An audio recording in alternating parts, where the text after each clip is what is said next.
Instinct 1, loyalty to the sun. It flew for 3 days, trailing white feathers through storm clouds, and crashed onto Apollo's lap to report the betrayal. Apollo's rage was surgical. One golden arrow, one heartbeat, Coronis felled. But as her blood soaked the sheets, guilt hit harder than plague, because Coronis carried his unborn son, Asclepius. Apollo yanked the child from the dying womb, gave him to the centaur Chiron, and spun on the trembling raven. You wanted me to see darkness. Now wear it. Flames the color of a lunar eclipse licked across white plumage, charring every feather jet black. The raven screeched, not from pain, but from shame immortalized. From then on, ravens lost the ability to speak in clear words. All that's left is the croak that sounds like a secret you can't quite make out. King Salmoneus looked at Olympus and saw a marketing opportunity. He forged iron wheels that struck bronze streets, sparking hellish fire. He hung bronze kettles along rope bridges, and when his servants tugged the ropes, they roared like thunder across the sky. During festivals, he hurled lit torches from his chariot, shouting, "Tremble, mortals! I am Zeus!" Crowds, half fearful, half entertained, showered him with offerings. Thunder for Hire became the hottest ticket north of Delphi, but word climbed the air like smoke, reached the real Zeus, who waited for the perfect dramatic sting. On Salmonia's grandest fate, dark clouds gathered, but the sky remained eerily quiet. Salmoneus rode out, ready to drop his counterfeit thunder. Zeus answered with the genuine article, a single bolt that vaporized the rope bridges, melted the bronze road into a river of screaming metal, and hurled Salmoneus, chariot, horses, ego, into Tartarus. There, chained to a rotating rock, he hears only one sound. Authentic thunder he can never claim. Locals swear the ruins of Salmonia still ring on electric nights. Metallic echoes of Zeus performing an audit on false advertising. Polyphonte, one-time devotee of Artemis, vowed to remain chaste, but Aphrodite, never fond of holdouts, infected her with lust for a passing bear. Yes, a bear. Polyphonte vanished into the woods and returned months later with twin boys, Agrius and Aureus, towering, coarse-haired, with appetites that chilled the blood. They laughed at altars, hunted travelers, and roasted human limbs over campfires. Zeus finally snapped. He ordered Hermes to punish the whole family in whatever way preserves terror for future ages. Hermes, unwilling to butcher newborns, enlisted Ares, who gleefully bound the twins upside down and hacked off hands and feet. But before the blade fell again, the gods changed their minds, opting for metamorphosis over gore. Polyphonte became the Strix, a death omen owl whose shriek freezes armies. Aureus twisted into a towering eagle owl, herald of war. Agrius sank into the body of a vulture, forever gnawing carrion. And the family's hillside cave? Locals swear it still reeks of smoke and sweet meat. Farmers mark its mouth with iron nails. Iron, they say, silences bare-born ghosts. Next time an owl howls before battle, remember Polyphonte's cursed lullaby, a mother's love curdled into dread for every soldier who hears it. Athena once chose an Attic girl named Myrmex as her personal protege. The goddess introduced a dream project, the world's first plow. Myrmex watched, learned, then, intoxicated by the crowd's applause, whispered that she had invented the tool. Athena's gray eyes darkened. Soon after, a jealous wind shoved Myrmex while she harvested wheat. She staggered, dropped an armful of sheaves, and heard laughter, a cruel echo of her own boast. Athena emerged, face sorrowful. You craved the harvest without the humility. She tapped the girl's forehead. Instantly, Myrmex shrank, limbs splitting, waist pinching. An ant scuttled where a maiden had stood, destined to steal crumbs of grain for eternity, mimicking the theft of Athena's credit. Centuries later, Zeus needed loyal subjects for his son Aeacus in barren Aegina. He saw the ant swarm and, in a grim joke, transformed them into soldiers.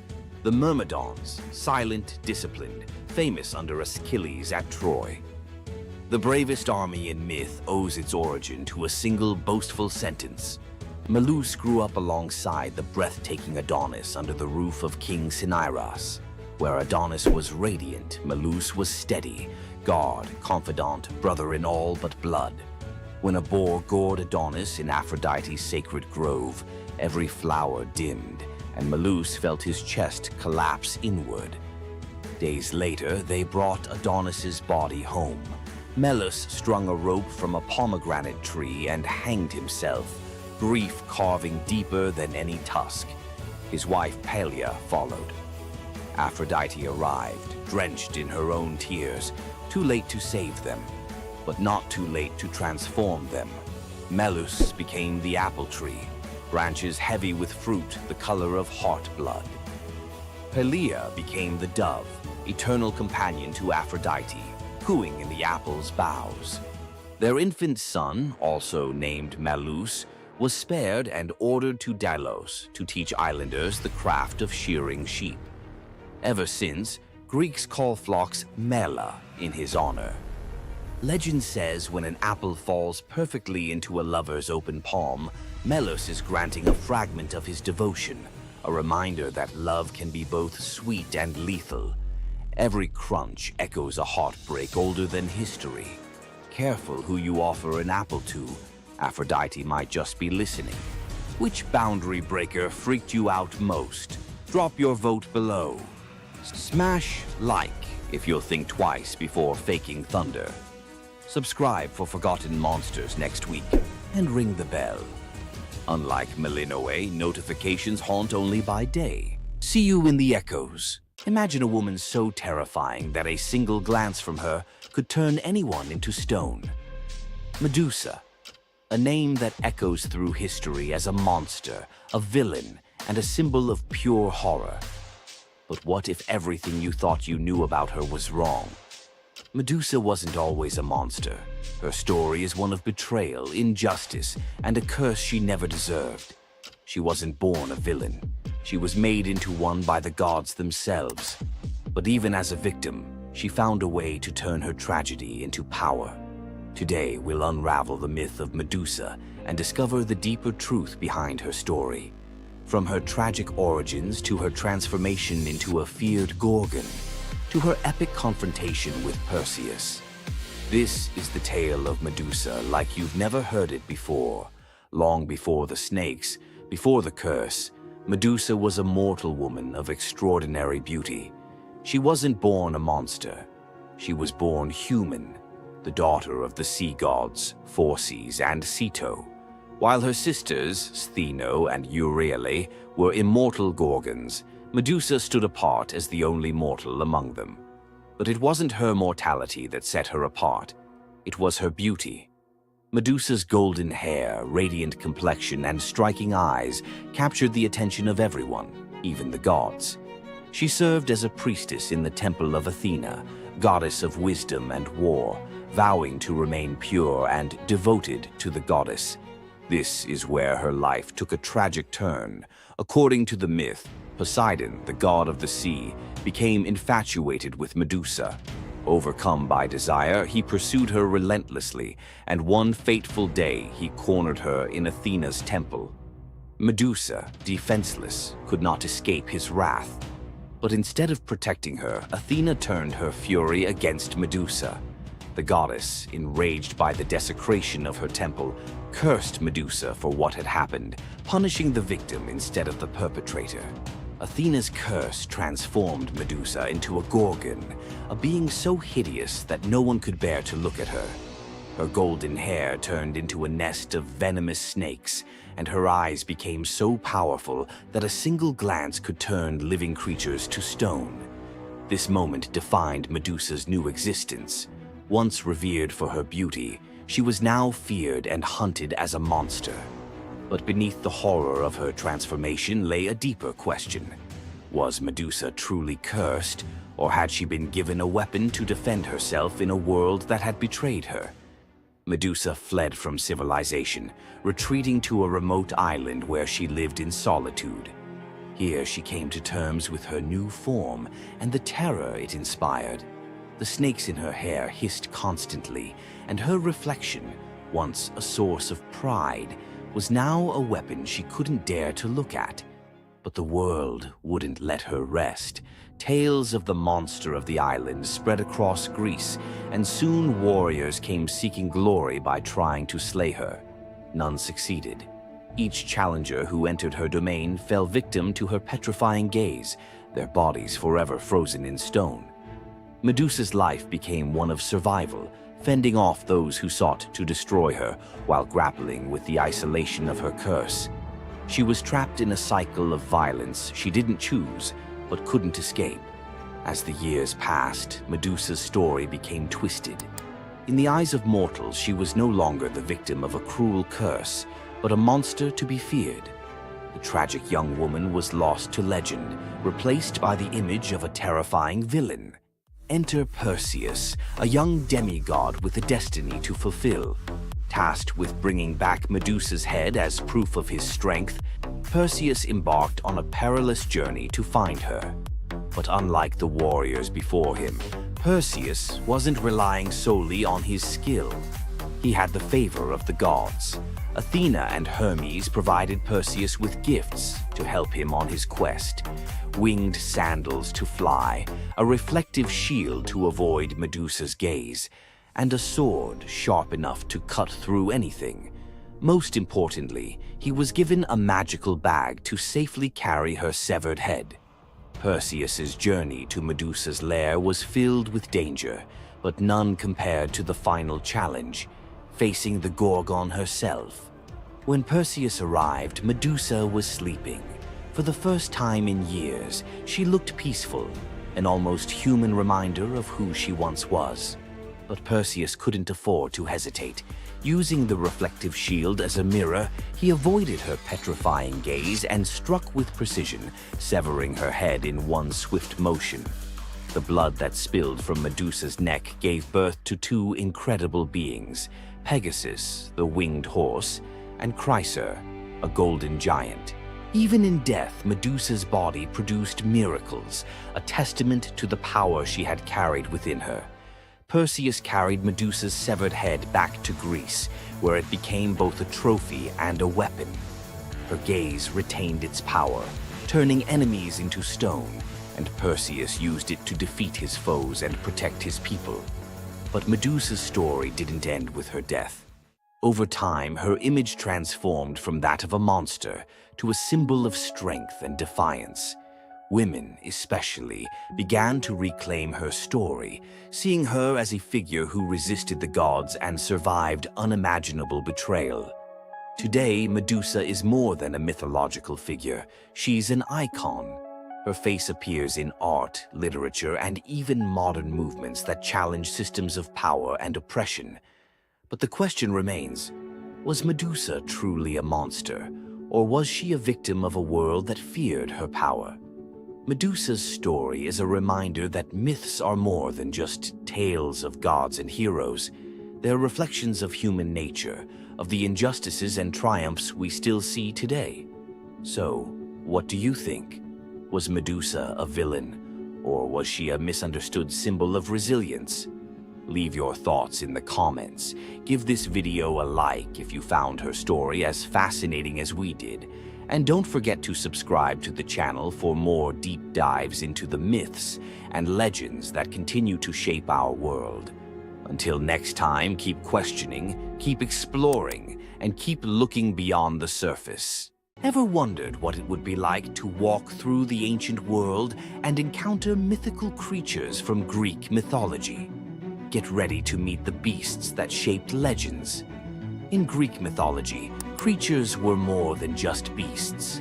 They were symbols of the forces of nature, God's will, and humanity's struggle with the unknown. From the terrifying Minotaur lurking in the labyrinth to the mesmerizing sirens luring sailors to their doom, these creatures were as captivating as they were dangerous. The mighty Hydra, with its multiple heads that regrew each time they were cut off, was a symbol of unstoppable power. The Cerberus, the three-headed dog guarding the gates of the underworld, represented the barrier between life and death. But not all mythical creatures were monsters.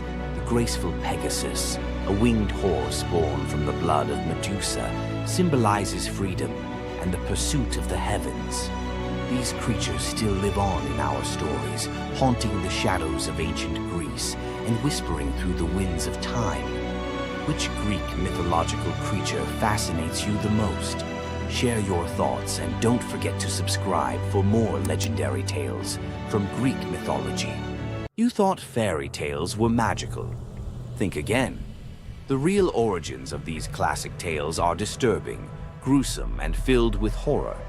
Many of these stories have been sanitized for modern audiences, but their original versions were filled with betrayal, curses, and brutal consequences.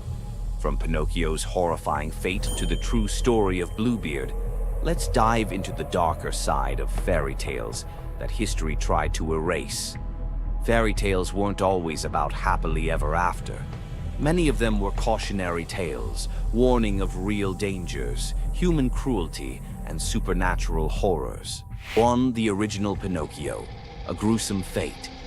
Before Disney made him a lovable puppet, Carlo Collodi's original Pinocchio was a terrifying little troublemaker. Instead of learning his lesson, he was hanged from a tree by a group of bandits, left to suffocate as a punishment for his misdeeds. 2. Bluebeard, the serial killer's tale. Bluebeard was not a misunderstood nobleman.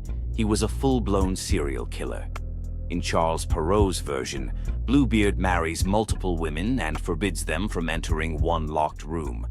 When his latest wife disobeys, she discovers the corpses of his past wives, hanging from hooks. He nearly kills her too, but she's saved at the last second by her brothers. Some believe this gruesome tale was inspired by real-life figures like Gilles de Rais, a nobleman convicted of horrific crimes. 3.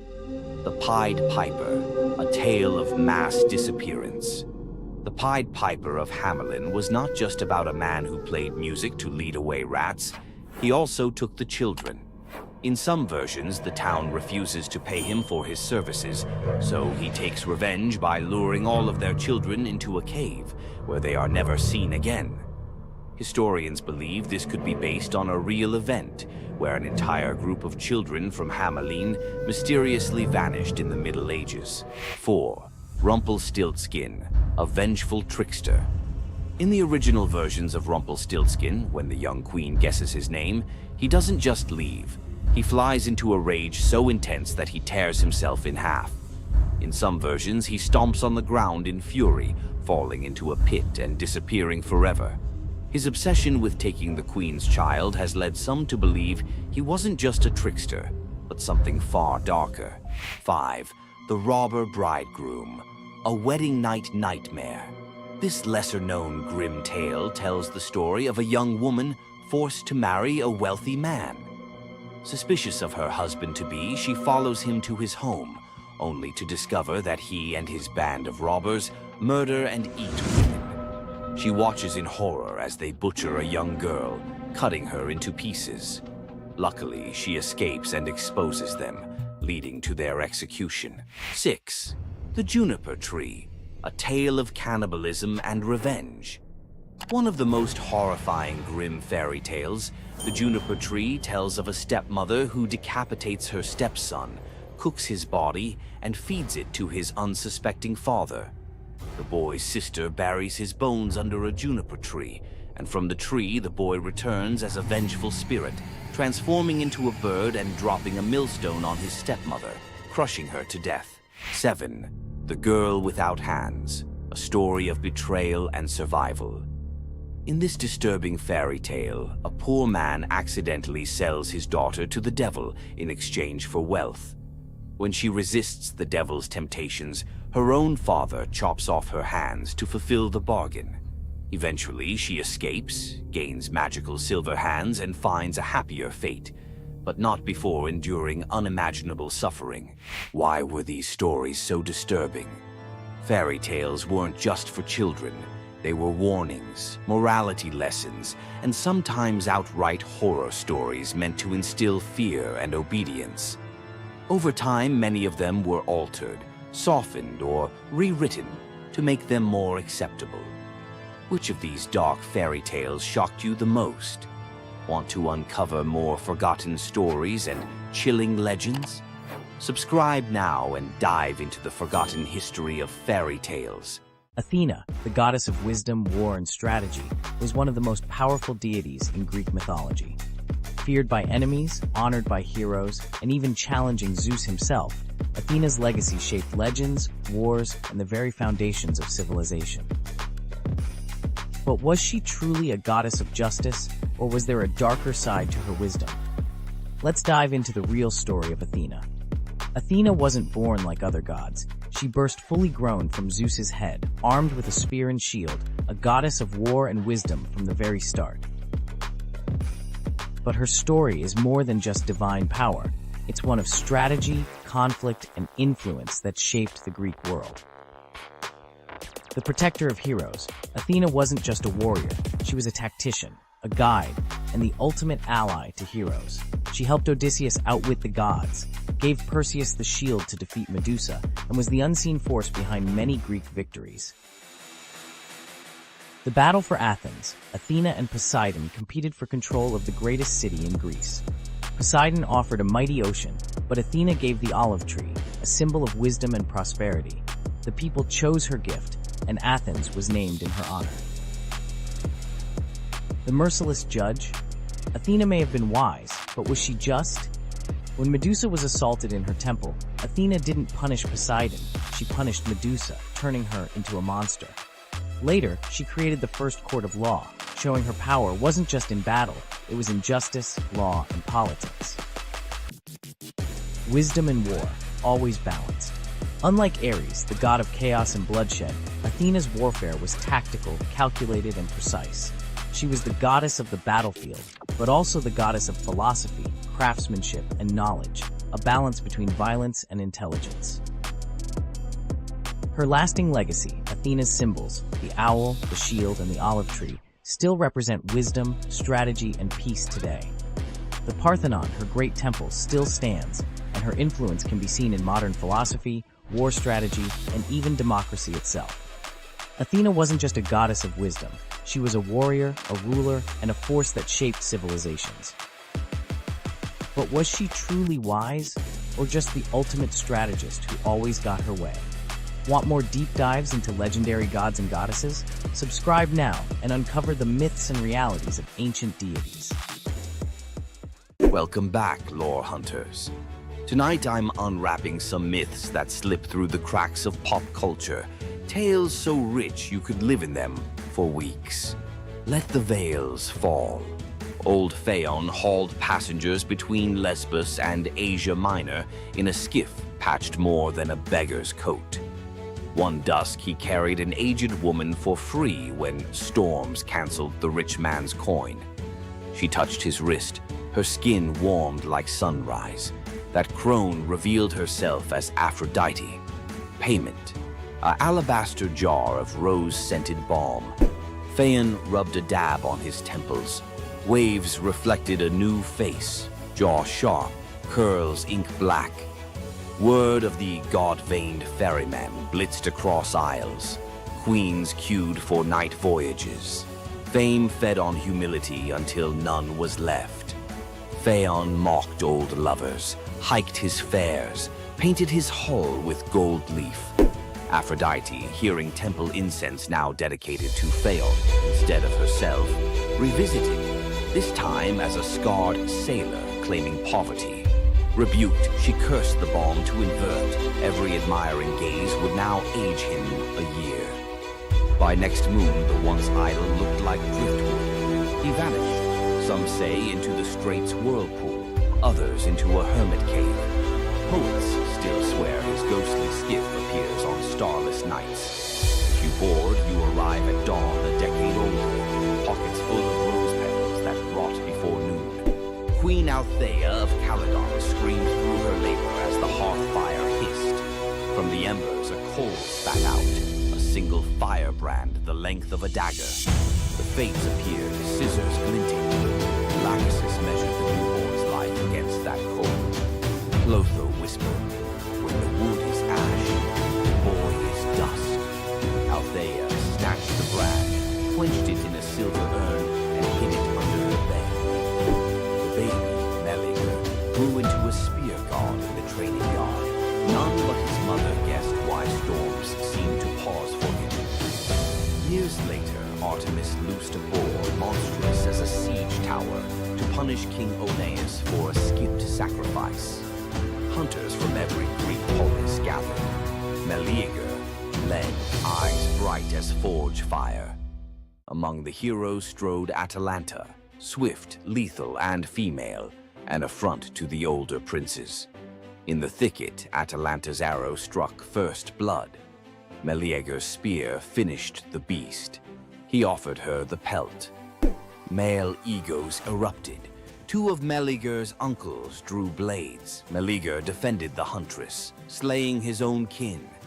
Word sprinted ahead of him to the palace. Althea collapsed at news her brothers lay dead by her son's hand. Grief wrestled prophecy in her chest. Shaking, she fetched the firebrand, lit a torch, and held both over the brazier.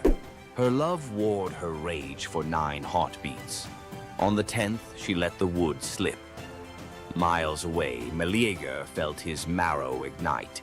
He dropped mid-stride, armor ringing like a funeral bell. At the palace hearth, the brand hissed its last and fell to gray powder. Althea watched the flakes swirl, then walked into the flames herself. In Caledon, they still say, whatever a mother births, her fire can reclaim. Young Cyparissus roamed Chios with a bronze shepherd's crook taller than himself. Apollo, idling in mortal disguise, gifted the boy a tame stag crowned with ivory antlers. It followed him like sunrise follows dawn. One blistering noon, flies tormented the stag. Cyparissus, meaning only mercy, aimed his javelin to shoo them. The tip glanced off a stone, pierced soft flank. The deer collapsed, breath misting blood. Cyparissus dropped beside it, sobs carving caverns in his throat. Apollo arrived to heal, lyre weeping gold notes. But the boy refused salvation for himself. He begged, give me a grief that never dries, so I remember him forever. Clouds boiled violet, the ground drank color from his sandals upward. Where Cyparissus knelt now stands the first cypress, trunk straight as a spear of mourning, sap weeping resin tears. Greeks plant the tree in graveyards because its roots plunge only downward, never sideways, like a grief that refuses distraction. On summer nights, hunters claim the wind through cypress needles sounds like antlers brushing the sky. Athens hailed Cephalus and Procris as couple of the century. He an expert hunter, she a devotee of Artemis. As wedding gift, the goddess sent 2 marvels. Lalaps, a hound fated to catch any quarry, and a spear destined never to miss. One morning, Cephalus rested from the chase and sang to the breeze, calling it Nephele, sweet comfort. The dawn goddess Eos, eavesdropping, snatched him skyward, offering immortality. He pined for Procris. Eos scoffed, she'll betray you. Suspicion slid under his skin like splintered arrow reeds. Cephalus returned in disguise, bribing servants to hint Procris had strayed. At twilight, she arrived in the woods, masked, to spy on him first. Hearing rustle, Cephalus loosed the divine spear toward the sound. It cannot miss. The mask tore away, Procris's eyes wide as shattering glass. She fell against his chest, whispering only, "The breeze, remember?" Cephalus buried her on Mount Hymettus, pinned the fatal spear beside the grave, and leashed Laiolaps there eternally. Some nights, hikers see a spectral dog chase a phantom hare in circles that never close, while a jealous wind mutters the name Nephele through the pines. Poor farmer Ligdus told his pregnant wife, if the child is female, exposure must follow. Dowries ruin paupers. Desperate Telethusa prayed to Isis. The goddess appeared, golden-winged. Bear the child, raise her as son. Baby Iphis arrived. They bound her chest, taught her spearcraft, named her heir. At 13, Iphis was betrothed to radiant Ianthe, who adored her future husband. Iphis loved her too, but carried a secret that tore her apart. Nights she begged Isis, either unmake love or unmake lie. Eve of the wedding, Iphis roamed the temple till exhaustion. At midnight, statue eyes flashed, muscle quaked under skin, voice dropped like falling figs. When dawn trumpets blew, Iphis emerged, broad-shouldered, jaw square, still wearing mother's hopes, but now truth-shaped. Ceremony erupted in double amazement. A father spared from murder, a bride gaining the groom her heart already knew, a city given a living parable that gods can edit flesh the way poets edit verse. On anniversaries, Crete's couples exchange braided veils, symbol that love may bend rules when petitioned with courage. Satyr-blooded Ampelus dazzled Dionysus. Youth swagger, curls like grape tendrils. He rode a bull through vineyards, boasting he was braver than the god. Dionysus, half teasing, half testing, sent a gadfly. The bull bucked. Ampelus flew, spine meeting earth with a wet crack. Thunderclouds curdled purple. Grief-stricken, the god plucked the corpse's heartbeat, planted it. From ribs sprouted twisting vines, from fingers curling shoots. First grapes. He fermented their juice with tears, naming the wine Ampelosios, the taste of regret. Every toast pours a little myth, sweetness chased by sting. Drink deep and you repeat the boy's brag, but this time, hopefully, know when to dismount. On the gray docks of Anthedon, a lone fisherman named Glaucus noticed something odd. Every fish he caught leapt back into the sea after flopping across a patch of wild green herbs. His curiosity, half hunger, half science, won. He tasted one leaf. A heartbeat later, his pulse throttled like a war drum. Gills tore open on his neck. Terrified, he dove overboard and discovered he could breathe brine like air.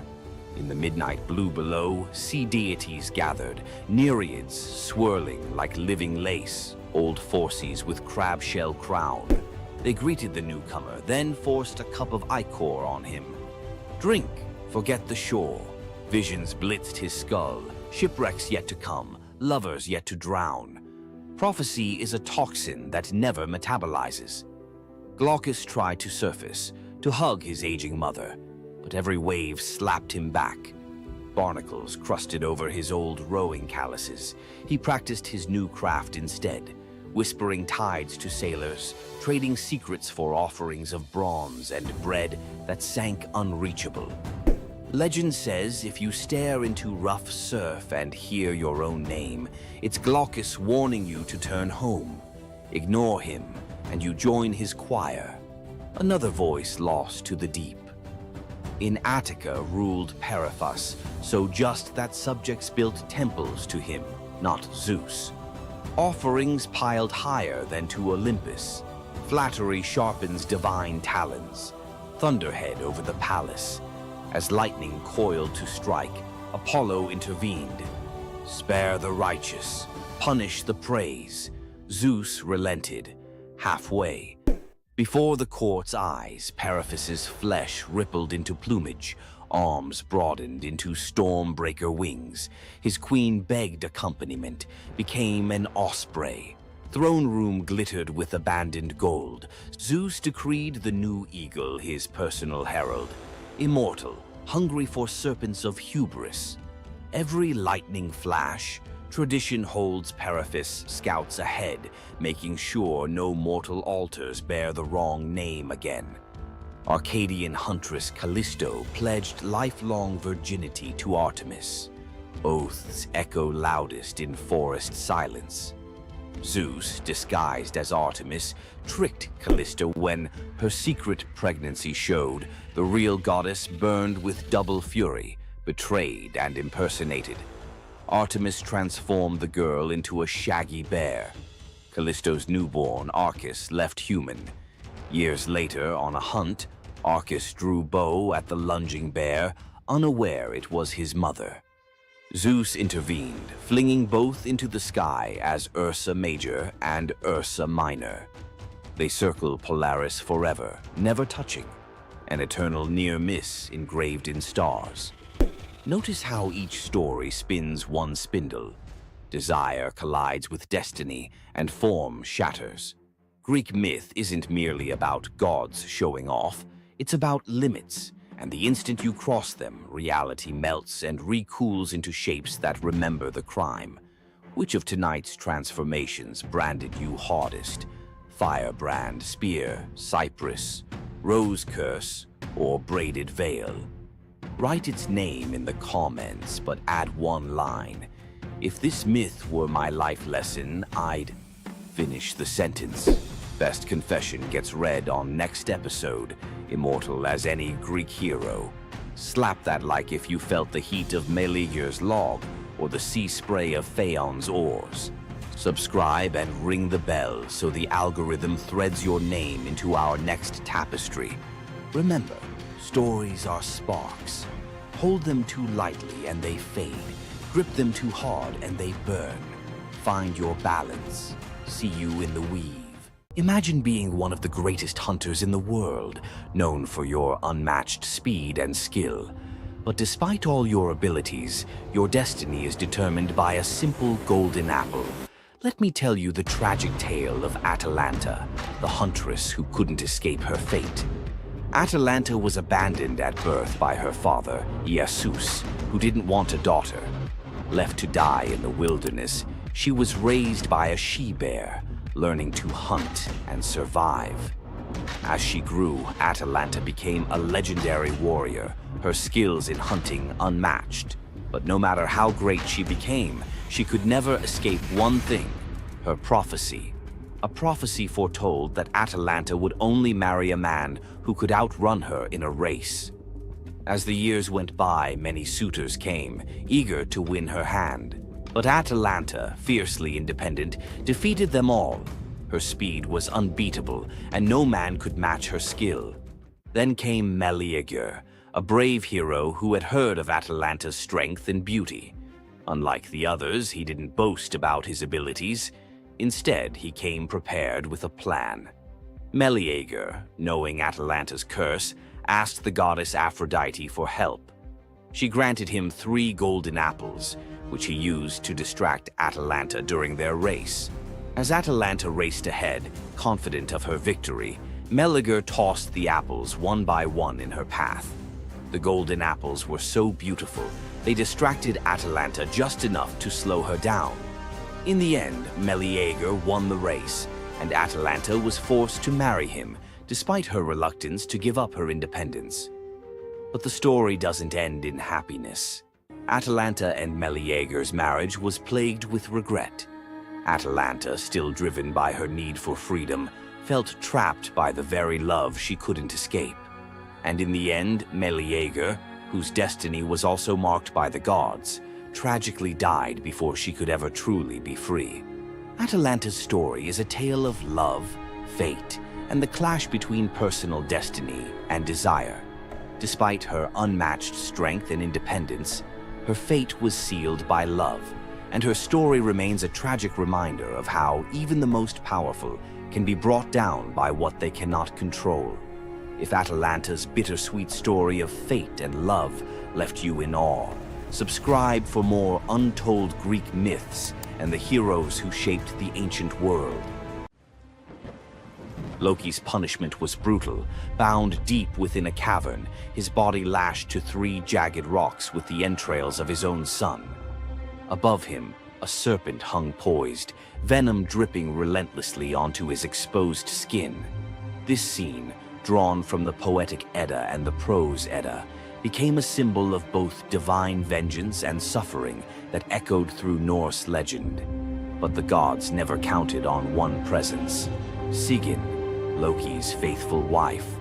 Her hands trembled as she knelt beside him, catching each drop of poison before it could sear his flesh. Her quiet devotion became a fragile shield against the god's wrath. Why did she choose loyalty over escape? The answer reveals a truth about love that endures even when the world itself seems lost to darkness. Yet before the cavern, before the venom and the silence, there was a betrayal that shook the heart of Asgard. Baldur was the light of Asgard, cherished by gods and mortals alike. His laughter filled the halls, a warmth that even the golden apples of Idun could not rival. When ominous dreams began to trouble him, his mother Frigg, desperate to protect her son, secured oaths from every creature and object in existence never to harm him. All, that is, except the mistletoe, too slight, too innocent to warrant suspicion. Loki saw opportunity in what others dismissed. He fashioned a dart from that fragile branch and sought out Hoder, Baldur's blind brother. "Here," Loki murmured, placing the weapon in Hoder's uncertain grasp, "let me guide your hand." The dart struck its mark. In an instant, Baldur's light was snuffed out, his presence gone from the world. The gods stood in stunned silence, their joy shattered. Loki lingered in the shadows, the faintest smile on his lips, before slipping away unseen. The prose Edda tells us the pyre burned for 9 nights. Baldur's wife, Nanna, overcome with grief, cast herself onto the flames, her spirit entwined with his. The gods heaped treasures upon the funeral bier, Odin's ring Draupnir, Baldur's own ship Hringhorni, to honor him, but no offering could fill the void left behind. The air grew heavy with suspicion. As the smoke twisted skyward, word spread of an old woman whispering to Hoder in the moments before the fatal blow. When Thor forced the truth from a trembling servant, silence fell like a shroud. Loki's name was not spoken, but its weight pressed upon every heart. The gods had tolerated his mischief, his clever lies, even the theft of Sif's hair. But this was different. The poetic Edda names him plainly: Loki, the guileful who brought it about, from which all misfortune came. Odin convened the gods to pass judgment. No mead flowed, no boasts rang out. The All-Father's single eye burned cold as he named Loki Oathbreaker and Kinslayer. Weapons gleamed in restless hands. Even gentle Friar's fingers tightened around his sword. Loki understood the god's fury. He fled Asgard, his mind racing with schemes. As told in the prose Edda, he built a lodge in the mountains, doors on every side, always watching for his pursuers. Still, he could not outrun their vengeance. Odin's gaze found him, even in hiding. When the gods arrived, Loki tried to slip away, transforming into a salmon to evade capture in the river's swift current. But Thor's grip proved stronger than fate. Dragged back through the gates he once helped raise, Loki passed faces twisted with anger and betrayal. The god's judgment was swift. The path ahead led not to mercy, but to a place where pain and silence waited in the damp and the dark. They forced Loki into the heart of the earth, a cavern where the air pressed cold and heavy, and every sound echoed off stone walls, slick with damp. Water dripped steadily from above, each drop magnifying the hush that settled over the gods as they set to their grim task. The stench of venom lingered, sharp and persistent, mingling with the iron tang of old blood. Odin's single eye caught the flicker of Skadi's movement. A silent nod passed between them, sealing what would come next. 3 massive boulders, freshly gouged with holes, stood ready. The gods had not brought chains or rope. Instead, they made Loki's punishment a reflection of his own chaos. The prose. Edda tells us they transformed one son, Vali, into a wolf who slew his brother, Nari. With the entrails of Nari turned to iron by the god's will, they bound Loki fast, wrists, neck, thighs, and ankles locked tight against the unyielding stone. As the Völuspá declares, with the guts of his ice-cold son, the killer is bound. Each knot and twist was deliberate, a reminder that his own blood now held him captive. The weight of the rocks pressed into his flesh, a constant ache that would never fade. Skadi stepped forward, her presence sharp as frost. In her hands, a serpent writhed, its fangs gleaming. She fixed the creature to a stalactite directly above Loki's face. "For Balder," she said, her voice steady and cold. The serpent's jaws parted, and a bead of venom gathered at its tip. It hung for a moment, then fell. Loki's scream reverberated through the cavern, his body arching in agony as the venom burned into his skin. The pain was relentless, searing into bone, and the world above felt its echoes, earthquakes shaking Midgard, rivers shifting, the roots of Yggdrasil quivering. The gods watched in silence, their faces unreadable. Justice, they believed, had been served. As the serpent's venom continued its slow assault, the rhythm of torment became all-consuming. The next drop formed, poised to fall. Then a figure emerged at the edge of the chamber, a woman, silent, a wooden bowl cradled in her hands. Sigin's arms were blistered, her sleeves stained, but her grip was unwavering as she stepped into the circle of pain. The cavern held its breath. Sigyn knelt, her presence a quiet defiance. The venom hissed into the bowl, wood darkening with each drop. The gods turned away, their judgment complete, but the story within the cavern was only beginning. The bowl rested in Sigyn's hands, its wooden sides polished by hours of silent endurance. She knelt on the cold stone, skirts bunched beneath her, and waited for the serpent's venom to fall. The first drop struck with a hiss, a thin wisp of smoke curling up as Loki's breath caught in his throat. She kept her gaze fixed on the bowl, her resolve anchored by the rhythm of her task. Time unraveled in the cavern, marked only by the relentless cadence of the venom. Drip, catch. The liquid sizzled as it struck the wood, the heat seeping through Sigyn's calloused palms. Each shift of her grip was subtle, a quiet adjustment to keep the bowl steady as her arms ached. Above, the serpent's shadow twisted over the stone, its coils unmoving, its venom gathering in slow, deliberate drops. Loki whimpered, bracing for pain that had become his constant companion. The sound of his dread was sharper than his cries. The air hung heavy with the stench of scorched flesh and the metallic sting of poison. The darkness pressed in, broken only by the faint glimmer of Sigyn's tears as they mixed with venom in the bowl, each drop a testament to her resolve. The silence between drops was punctuated by Loki's ragged breaths and the distant echo of water dripping from the cavern walls. Sigyn's world narrowed to the weight in her arms and the threat above. The bowl filled, the venom rising perilously close to the rim. Sigyn's muscles trembled, but she did not let her grip falter. When at last the bowl brimmed, she had no choice but to turn away. In that brief moment, as she emptied the venom onto the rocks, Loki's body convulsed, his scream raw and unrestrained. The poison ate into the stone, leaving blackened scars as Sigyn hurried to wipe the bowl clean and return to her vigil. For time beyond reckoning, Sigyn remained. The myth offers no window into her thoughts, only the image of her kneeling, unwavering as Loki's mind splintered under the weight of his agony.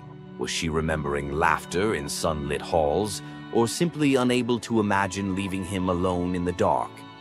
The venom's rhythm never changed. The bowl would fill. Loki would suffer. Sigyn would endure. In the hush that followed each scream, a question lingered, one that neither gods nor mortals could answer. Love in the dark was never simple. While the gods turned away, Sigyn remained, her presence reshaping the meaning of Loki's punishment. His betrayals had echoed through Asgard, yet her loyalty was a force the gods never expected. The Eddas offer no window into Sigyn's thoughts, recording only her actions. Blistered hands, a steady bowl, venom caught before it could sear flesh. This silence leaves space for us to wonder. Was it love that held her there, or a deeper sense of duty, something older and more enduring than the gods' own laws? Loki, once the master of deception, now depended on the mercy of the one he had so often left in the shadows. When the bowl overflowed and Sigyn turned away, each drip crept like fire through him, twisting his features in agony. His eyes, when they met hers, flickered with both gratitude and resentment. He needed her, but the venom's torment mingled need with bitterness. Still, Sigyn returned every time, catching the next drop before it could fall. The myths do not say what passed between them in those moments, only that she stayed, her resolve unbroken. Scholars often call Sigyn the embodiment of loyalty, the ultimate symbol of spousal devotion. Yet, her sacrifice was more than an act of love. It was a quiet rebellion. By kneeling in the cavern, she defied the gods' vision of justice. Odin had crafted Loki's punishment to be absolute, to break him alone in the dark. Sigyn's refusal to abandon her husband became a shield, her presence a silent protest that denied the gods complete victory. The Eddas never assign her a motive, leaving modern readers to fill the silence with their own questions and interpretations. Was her endurance an act of compassion or a challenge to the order imposed by the gods? Each drip marked the passage of time, each bowlful a measure of suffering and steadfastness. Loki's laughter, once quick and sharp, faded into broken gasps. His words, sometimes curses, sometimes pleas, found no purchase. Sigyn's hands grew raw and ruined, but she did not falter. The cycle of pain and mercy continued, unbroken. In the end, it was not just Loki who endured the gods' punishment. Sigyn's vigil transformed it, turning isolation into a shared ordeal. In the darkness, her silent defiance and unwavering love became part of the myth, a testament to the power of presence, even when the world has turned away. Sigyn's vigil stands as one of Norse myth's quiet marvels, a steady presence in the shadows, her strength measured not in battle, but in endurance beside the one the gods condemned. As Loki writhed beneath the venom's relentless burn, Sigyn's hands never wavered. The Eddas remember her not for words or deeds of glory, but for the silent rhythm of her care. Her story reminds us that sometimes love endures in darkness. Sigyn's vigil continues until the twilight of the gods, Ragnarok, whenever that may come. Would you have stayed? If Sigyn's silent strength moved you, let us know in the comments or share your favorite Norse hero below. Hor, the thunder god, woke up to find his greatest nightmare had come true. Mjolnir, his mighty hammer that could level mountains and control lightning itself, was gone. Without it, the thunder god was powerless, vulnerable, and mocked. The weapon that defined his very identity as protector of Asgard had vanished without a trace. But what happened next would humiliate him more than any defeat in battle. To get his hammer back, Thor would have to do something that went against every fiber of his warrior identity. You won't believe the disguise he ends up in. It all began on what should have been an ordinary morning in Asgard. Picture Thor reaching for the leather grip that had been at his side for countless centuries, his fingers closing around nothing but empty air. The spot where Mjolnir should rest felt cold and wrong, like a missing tooth that your tongue keeps finding. Thor's morning routine, as predictable as sunrise over Asgard's golden halls, shattered in that single moment of realization. The hammer forged by dwarven masters, the weapon that could summon lightning and level mountains, had vanished without so much as a whisper of sound. The initial shock hit Thor like a physical blow. His hand remained suspended in space, still reaching for what wasn't there. Then panic crept in, cold and relentless. He let out a blood-curdling roar of sheer rage, the whole palace trembling. Without Mjolnir, he was powerless, vulnerable, and mocked, stripped of the weapon that made him Asgard's primary defender. The enemies that prowled the borders of the 9 realms knew about his mighty hammer.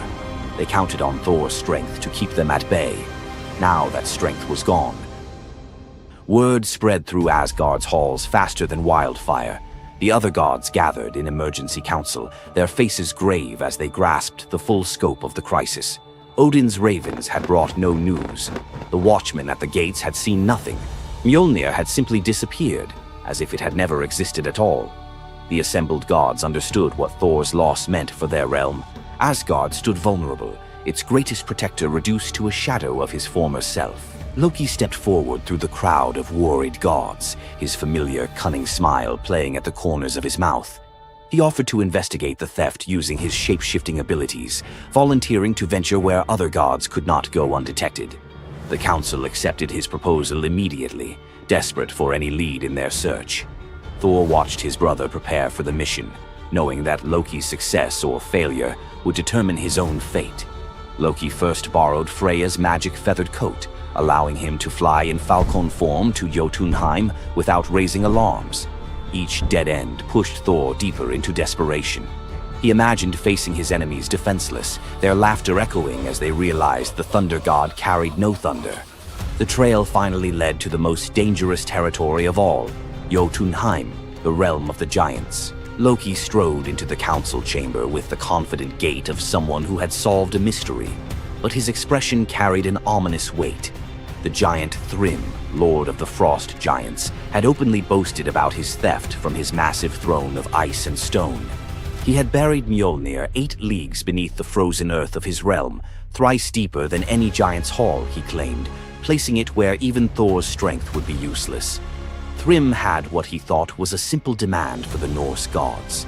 He wanted the beautiful goddess Freya as his bride in exchange for the hammer's return. The giant had fixated on her legendary beauty and grace, convinced that possessing both Mjolnir and the goddess of love would make him the most powerful being in all the 9 realms. His arrogance knew no bounds as he described his elaborate wedding plans to Loki, speaking of golden halls and feasts that would last for weeks. Thrym believed the gods had no choice but to accept his terms. When Loki spoke to the council about Thrym's demand, the council fell silent. Freya's reaction shattered the tense quiet that followed Loki's report, causing her rage to break the Brysinger necklace, its gems scattering across the floor in glittering fragments. She declared she would rather throw herself into the deepest ocean than marry the frost giant who dared make such a demand. The gods found themselves trapped in an impossible situation. They could sacrifice one of their most beloved goddesses to a giant's lust, or they could leave Thor permanently weakened and Asgard vulnerable to every enemy that prowled the borders. The council erupted in frantic debate. Some suggested launching a full assault on Jotunheim, but Thrym's fortress was impregnable and his army vast. Others proposed trickery or negotiation, but every path led to either devastating war or humiliating surrender. Heimdall, the far-seeing guardian who watched over the Rainbow Bridge, had remained silent throughout the heated discussions. When he finally spoke, his words stopped every conversation in the hall. His suggestion was so outrageous, so completely unthinkable, that even Loki's jaw dropped open in shock. The gods stared at Heimdall as if he had lost his mind, but they were out of other options. What he proposed, however, would challenge everything Thor stood for as a warrior. Heimdall's words hung in the air like a challenge to the very foundations of Norse honor. The far-seeing god had suggested that Thor disguise himself as a bride and infiltrate Thrym's wedding feast to recover Mjolnir. He spoke with calm authority, tie housewife's keys about his waist, and pin bridal jewels upon his breast. The idea was so fundamentally opposed to Norse concepts of masculine honor that Thor's initial response shook the very walls of Asgard. He declared the plan preposterous and swore he would never hear the end of it if word spread that the Thunder God had dressed as a woman. The assembled gods watched in tense silence as their mightiest protector wrestled with a challenge that could not be solved through brute force or lightning strikes. They had already considered launching a full assault on Jotunheim, but Thrym's fortress was impregnable and his army vast. No other choice remained. Thor paced the hall like a caged wolf, his massive fists clenched as he grappled with the impossible choice between his warrior's pride and his duty to protect Asgard. Every instinct in his body rebelled against the idea of abandoning his identity as a fearsome warrior to play the role of a delicate bride. Loki stepped forward with barely contained excitement, volunteering to accompany Thor as his maidservant. The trickster god's eagerness to participate in this elaborate deception revealed his true nature. While Thor struggled with the concept, Loki was already plotting the specifics of costumes, mannerisms, and the lies they would need to maintain throughout their dangerous mission. The transformation began with layers of bridal linen draped over Thor's massive frame. Servants brought forth delicate jewelry, housewives' keys that symbolized domestic authority, and a dainty hood for his head.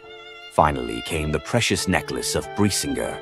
Each item added to the disguise felt like another blow to Thor's warrior identity. When he finally looked at his reflection, the god of thunder saw an unconvincing bride staring back at him. Thor finally accepted the plan because no alternative existed.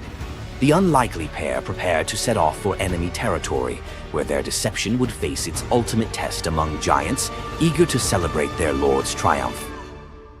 The great hall of Thrym's fortress buzzed with excitement as giants gathered to witness their lord's marriage to the most beautiful goddess in all the 9 realms.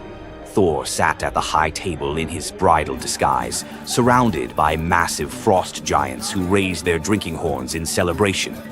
The feast spread before them displayed the giants' wealth and power. Roasted oxen filled enormous platters, fresh salmon gleamed on silver dishes, and barrels of mead stood ready to fuel the night's festivities. Thor's legendary appetite struck like a thunderbolt. He polished off an ox and ate whole salmon in moments, tearing through the meat as if he hadn't eaten in weeks. 3 measures of mead vanished as quickly as if someone had poured them into a bottomless pit. The assembled giants watched in stunned silence as the delicate bride consumed more food than most warriors could handle. Thrym's eyes narrowed with growing suspicion. This goddess ate like a battle-hardened warrior, returning from a long campaign, not like the refined Freya he expected to marry. Loki stepped forward with the smooth confidence of a master storyteller. He spun a tale about Freya's 8-day fast in eager anticipation of reaching Jotunheim and marrying the mighty Thrym. The explanation painted a picture of a lovesick goddess, so excited about her wedding that she had refused all food during her journey. The giants nodded in understanding, their suspicions melting away as they accepted this romantic explanation. Thrym felt honored by such devotion and relaxed completely, his doubts vanishing. Beneath his bridal veil, Thor's rage simmered like molten metal ready to explode. Every moment at the feast brought new challenges as he struggled to maintain feminine mannerisms while surrounded by his enemies. His massive hands shook with barely controlled fury as he watched the giants celebrate what they believed was their victory over Asgard. The critical moment finally arrived. Thrym commanded his servants to bring Mjolnir forth, the very moment Thor had trained his eyes on since dawn. The servants placed the legendary weapon before the disguised bride as part of the traditional ceremony. Thor's fingers closed around Mjolnir's familiar handle, and lightning immediately crackled through the hall. He ripped away his bridal veil and roared his true identity to the shocked giants. Thrym's eyes widened in terror as he realized the bride he had been celebrating was actually the god of thunder himself. Thor swung Mjolnir, killing Thrym instantly after crushing his skull with Mjolnir, then turned on the assembled giants, and even the pleading giantess met Mjolnir's crack before the hall fell silent. The theft that had begun with arrogance ended in complete destruction. This tale reveals how even the mightiest heroes must sometimes sacrifice their pride to protect what matters most. Back in Asgard, the Aesir never spoke of the bearded bride again, though a few still hide a smirk when Thor raises Mjolnir. And we end this story with a very valuable lesson. Never steal Thor's hammer. And if you're going to, don't make him dress like a woman.